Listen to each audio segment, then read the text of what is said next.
Nursery जाने के बाद हम वहाँ से इतने सुंदर सुंदर प्लांट लेके आते हैं और साथ ही ये काफ़ी महंगे भी होते हैं। जब हम घर इसे लेके आते हैं और इसे दूसरे गमले में शिफ्ट करते हैं तो उसके बाद हमें ये देखने को मिलता है कि हमारे पौधे सूख जाते हैं। तो दोस्तों, क्या आपके साथ भी ऐसा होता है? अगर आपके साथ भी ऐसा होता है तो ये वीडियो आपके लिए है। तो दोस्तों, आज मैं आप सभी के साथ यही शेयर करने वाली हूँ कि घर लाने के बाद आप अपने पौधे को कैसे लगाएं, कैसी मिट्टी बनाएं और उसे कैसे दूसरे गमले में शिफ्ट करें ताकि आपके इतने महंगे और इतने प्यारे पौधे सूखे नहीं। तो दोस्तों, वीडियो में लास्ट तक बने रहिएगा। आइए दोस्तों, स्वागत है आप सभी का बालकनी एंजल गार्डन। ये देखिए, मैंने जो कमल के बीज लगाए थे अब उसमें पत्तियां भी निकल गई हैं और कितने प्यारे लग रहे हैं। आप देखिए, एकदम कमल की तरह पत्तियां, जो कमल के ओरिजिनल पत्तियां होती हैं उस तरह से निकल आए हैं और बीज में अब रूट्स भी बनने लगे हैं। तो उम्मीद है कि ये गर्मी तक इसमें फूल आने लगेंगे। तो दोस्तों, मैं कमल के बीज को ग्रो करने का भी वीडियो आप सभी के साथ ज़रूर शेयर करूँगी। मैं फर्स्ट टाइम इसको ग्रो कर रही हूँ, तो पहले मैं ग्रो कर रही हूँ, उसके बाद आप सभी के साथ शेयर भी करूँगी। तो ये देखिए, अभी ये मैंने इसे पानी में ही लगा के रखा है, मिट्टी में। अभी इसमें रूट्स बनने के बाद मैं इसे मिट्टी में लगाऊंगी।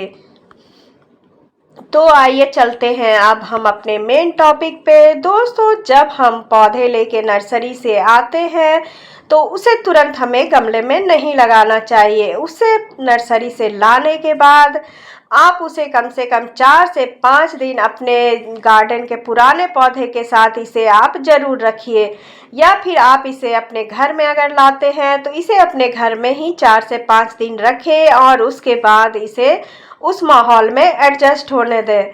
नहीं तो दोस्तों, अगर आप तुरंत इसे रिपोर्ट करते हैं तो ये पौधे को शॉक लगता है और ये पौधे सूख जाते हैं, क्योंकि नर्सरी से आने के बाद ये पौधे उस माहौल में अपने आप को एडजस्ट नहीं कर पाते हैं और ये पौधे सूखने लगते हैं, क्योंकि वहाँ ढेरों पौधे के साथ ये सभी प्लांट्स भी रहते हैं। तो थोड़े से ये प्रॉब्लम हो सकता है कि ये सूख जाए।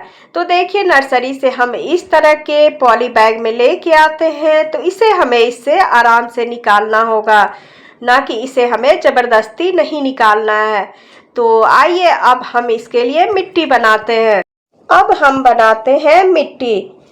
तो दोस्तों, आप मिट्टी बनाने के लिए एक माप के लिए कोई भी बर्तन ले लीजिए, जैसे कि आप कोई बास्केट ले लीजिए, कोई बकेट ले लीजिए। इस तरह से आपको जितने पौधे के लिए मिट्टी बनानी है उस हिसाब से आप बकेट का यूज कर सकते हैं।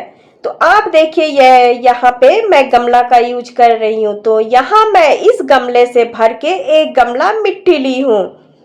तो उसी गमले से मैं आधे गमले वर्मी कंपोस्ट ली हूँ। अगर आपके पास कोई भी खाद है तो वो खाद ले लीजिए आधे गमले।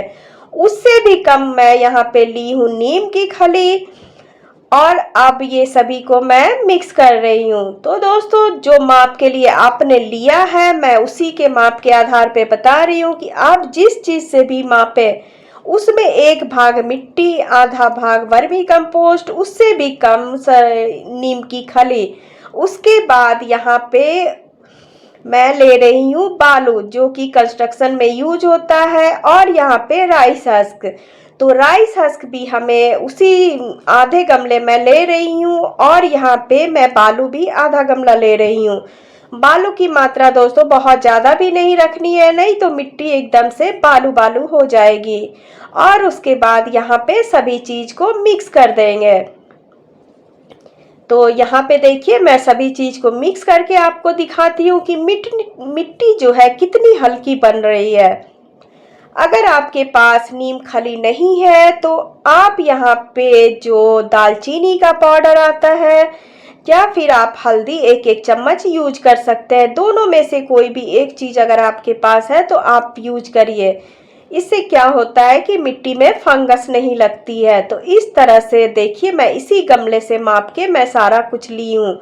एक गमला मिट्टी, आधा गमला वर्मी कंपोस्ट, उससे भी आधा मैं ली हूँ जो नीम की खली है वो, और बालू और राइस हस्क। तो इस तरह से सभी चीज को मिक्स करेंगे तो मिट्टी काफ़ी अच्छी बनेगी। आपको जितनी मिट्टी बनानी है उसी हिसाब से आप मिट्टी लीजिएगा और उससे आधे आधे करके सारे चीज़ लीजिएगा। तो इस तरह से यहाँ सब कुछ मिक्स कर लेंगे और मिक्स करके उसके बाद ये जो दोस्तों ये जो बन रहा है मिट्टी, ये बनने के बाद हमें महीनों पौधे में खाद डालने की जरूरत नहीं पड़ेगी। अब हम जो इसमें खाद डालेंगे गमले में वो कम से कम 1 महीने के बाद ही डालेंगे। इसमें सारी चीज मिक्स हो जाएगी। आप देख रहे हैं कि कितनी अच्छी मिट्टी बनी है जो कि एकदम हाथ में आपके आने पे वो फिसल जाएगी। तो हमें इसी टाइप की मिट्टी बनानी है। उसके बाद जो गमला हम तैयार करेंगे, गमले के ड्रेनेज होल को हम दिए से या फिर आप नीचे साइड में आप किचन वेस्ट भी यूज कर सकते हैं।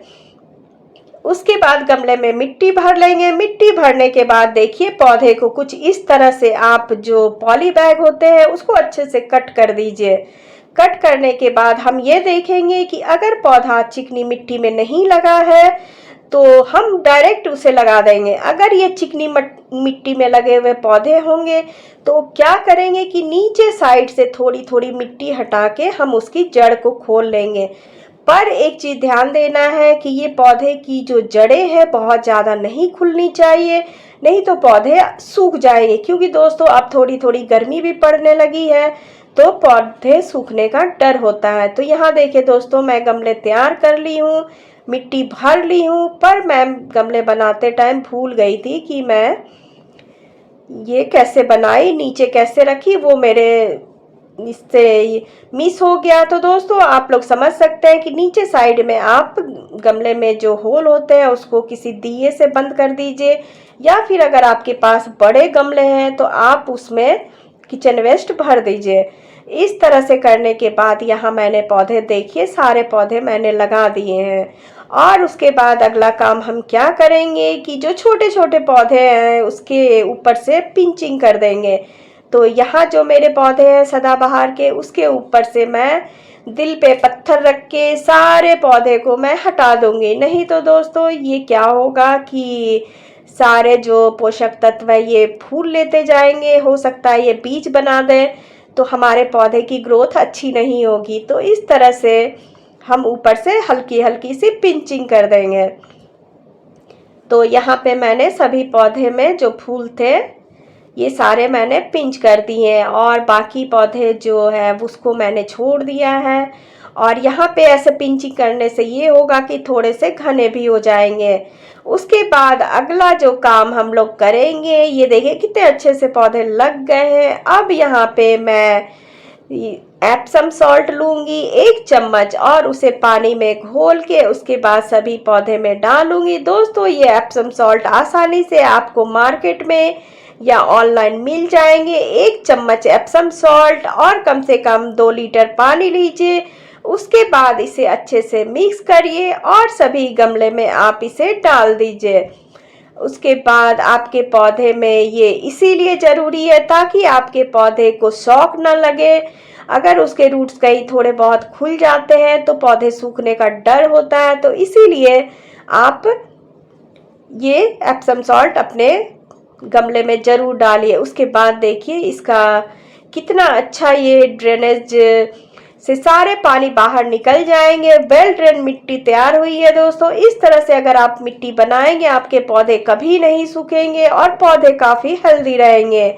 आप जैसा कि देख रहे हैं पौधे कितने अच्छे लग रहे हैं। और मैं 2-3 दिन के बाद आप सभी के लिए वीडियो शेयर कर रही हूँ तो मेरे पौधे काफ़ी हेल्दी थे। दोस्तों ये पौधे लगाने के बाद अब हमें क्या करना है कि इसे हम 4 से 5 दिन छाया में रखेंगे। उसके बाद ही हम इसे धूप में बाहर के साइड निकालेंगे।